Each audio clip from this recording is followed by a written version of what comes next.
Olá pessoal! No vídeo de hoje eu vou estar falando para vocês sobre as propriedades térmicas dos materiais. Propriedade térmica nada mais é do que a resposta de um material à aplicação de calor.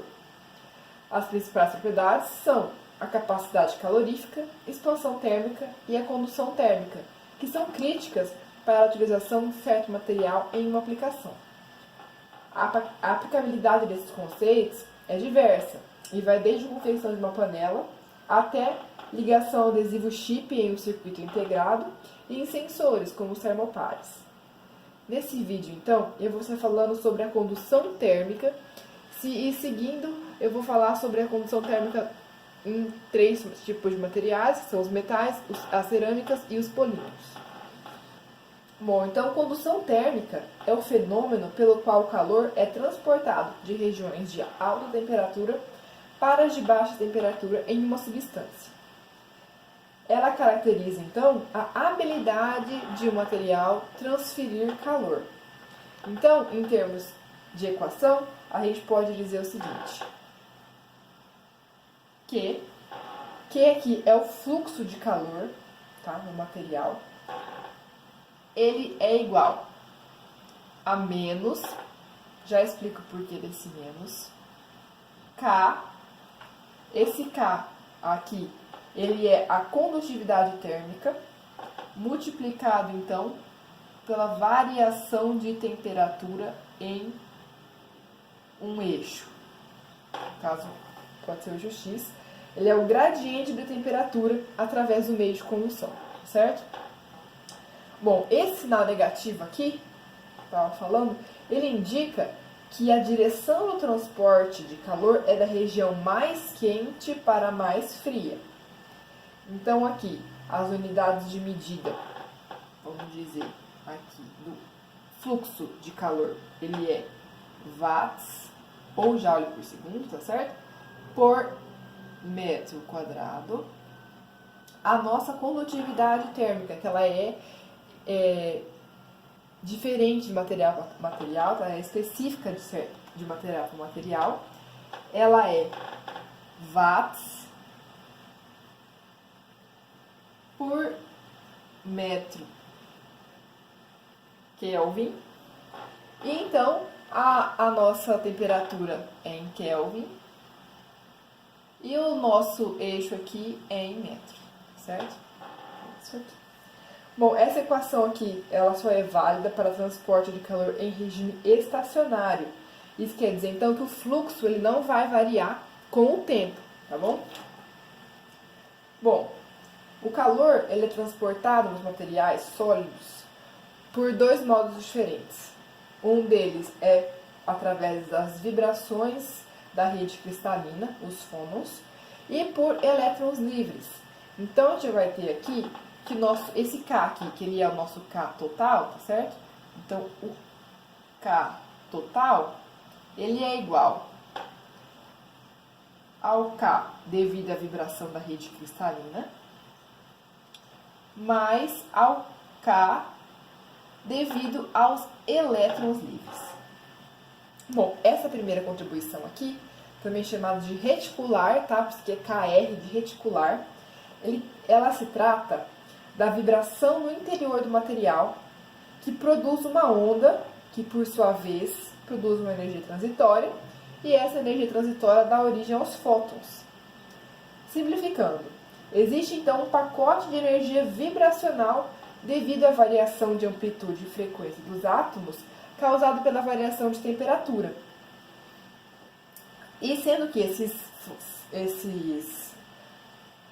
fônons, eles vão das regiões de alta temperatura para as de baixa temperatura.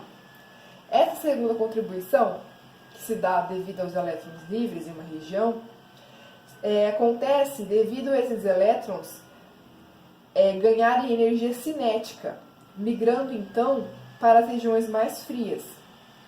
Então, dessa maneira, a gente vai ter um transporte de energia pelo movimento dos elétrons.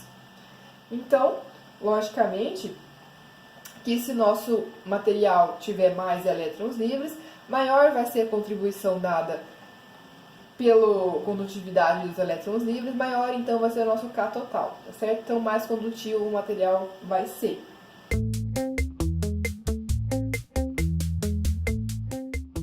Vou estar falando então sobre a condução térmica em 3 tipos de materiais, que são os metais, as cerâmicas e os polímeros. Começando então pelos metais, tá certo? Nos metais, a condutividade devido aos elétrons livres é muito mais eficiente do que a contribuição dada pelos fôtons. Então, a gente vai ter aqui nos metais o nosso Ke, ele é muito maior que o nosso Ke.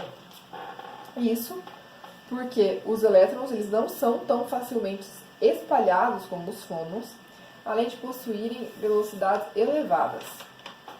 Então, nossos metais eles são extremamente bons condutores de calor, já que possuem grande quantidade de elétrons livres que participam da condução térmica. Esses materiais, a condutividade térmica varia de 20 a 400 watts por metro Kelvin. E lógico que depende de material para material, da pureza, se é liga ou não, por exemplo. Nos metais, a gente aplica a lei de Weidmann-Friends, que essa lei nos dá um indicativo da contribuição do Ke e relaciona a condução térmica com a condução elétrica, uma vez que os elétrons livres são responsáveis por esses dois tipos de condução. Então, a gente vai ter aqui um valor teórico, né, L, que ele é igual à nossa condução térmica total, dividido pela condução elétrica, multiplicado pela temperatura, certo?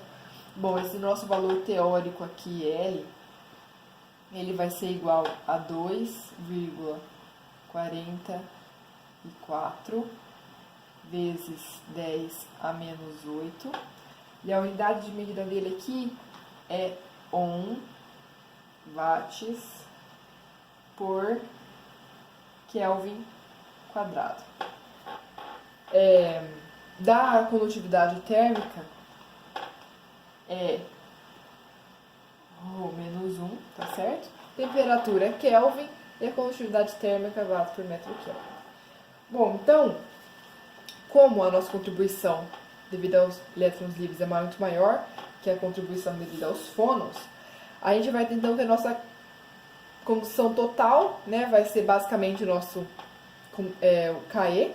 Para a gente substituir o Ke aqui no lugar do Kt, a gente vai ter então um valor muito próximo aqui de 2,44 vezes 10 a menos 8.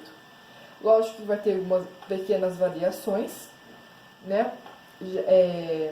Já que os materiais eles apresentam imperfeições e também podem ter grau de pureza e pode se tratar de liga, por exemplo. Então, quando há a formação de ligas, a gente vai ter uma redução, então, tanto da condutividade térmica quanto da redução da condutividade elétrica, já que reduz a eficiência do movimento dos elétrons, tá certo? Então, se a gente fosse botar aqui um gráfico de uma liga cobre-zinco, por exemplo, aqui é o nosso condutividade térmica, tá certo? E aqui é a composição.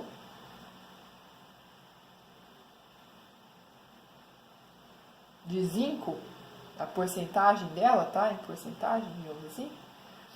Aí ele vai ter assim, algo que gira o nosso gráfico, vai ficar mais ou menos assim. Quanto maior a composição de zinco, menor a nossa condutividade térmica. Aqui mais ou menos 400, aqui 100, uma composição aqui de 35%, tá? Para uma liga cobre, zinco.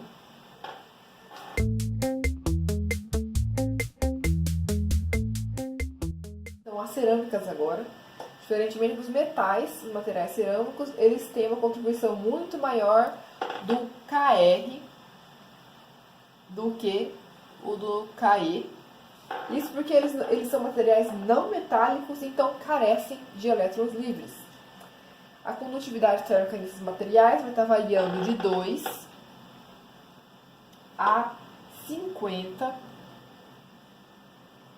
watts por metro Kelvin. E, bom, o vidro e outras cerâmicas amorfas vão possuir menores condutividades térmicas do que as cerâmicas cristalinas, logicamente, já que sua, em grande maioria, condução térmica ela é dada pelo movimento dos fônons. Se não temos uma estrutura cristalina, há muito maior espalhamento dos fônons e então não teremos uma grande condutividade térmica nesses materiais. A condutividade térmica também nas cerâmicas, elas diminuem com o aumento da temperatura em temperaturas mais baixas. A condutividade começa a aumentar em temperaturas mais elevadas devido à transferência de calor pela radiação. Então, por exemplo, se a gente fosse colocar um gráfico aqui, também aqui, nossa condutividade térmica, aqui em relação à temperatura. A gente já tem então um comportamento aqui de uma grafita ou outro material cerâmico, algo mais ou menos nesse sentido. A gente teria uma diminuição da condutividade térmica em relação ao aumento da temperatura, chegando a um ponto que ela vai dar uma elevada, certo? Esses são os comportamentos dos materiais cerâmicos em relação ao aumento de temperatura. Bom, um outro probleminha aí dos materiais cerâmicos é a porosidade desses materiais, que também vai estar diminuindo a condutividade térmica. Então, por quê? A transferência de calor nesses poros é lenta e ineficiente. Os poros internos normalmente vai conter um ar estagnado. Então, vamos por aqui a nossa estrutura. A gente vai ter um ar estagnado aqui, como se fosse uma bolha. E esse ar estagnado aqui, ele tem baixa condutividade térmica, tá certo? Algo em torno de aproximadamente 0,02, tá certo? Então, ele não apresenta facilidade para conveção, que é uma troca, né? Uma maneira de troca dos gases, dificultando então, diminuindo então a nossa condutividade térmica aqui quando o material é muito poroso. Então, as cerâmicas eles também são bons condutores de calor, mas eles apresentam alguns cuidados extras, como por exemplo os poros ou a cristalinidade do nosso material.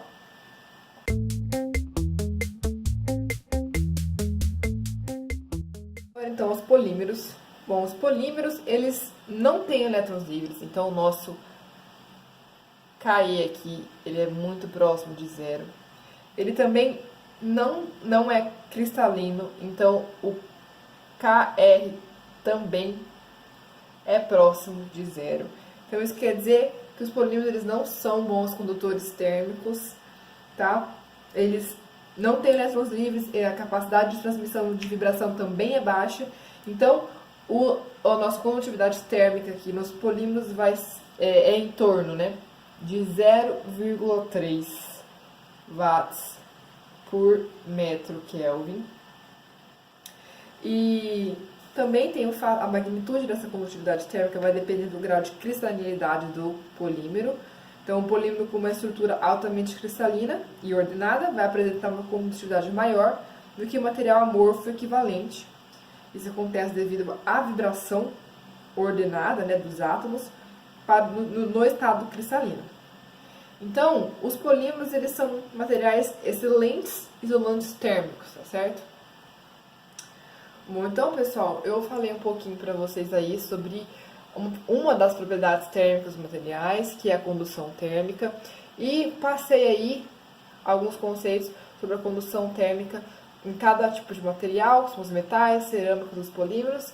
Então, os metais eles são bons condutores térmicos devido a possuírem muitos elétrons livres. As cerâmicas também são bons condutores térmicos, né, mas tem que ter os cuidadinhos lá em relação aos poros e a cristalinidade da estrutura. E os polímeros, eles são bons isolantes térmicos, tá certo? Cada material tem a sua aplicação específica, não vamos menosprezar os polímeros por causa disso. Como a gente sabe, a gente usa muito eles aí por causa da sua propriedade de isolante térmico e também isolante elétrico. Então é isso aí, pessoal, até a próxima.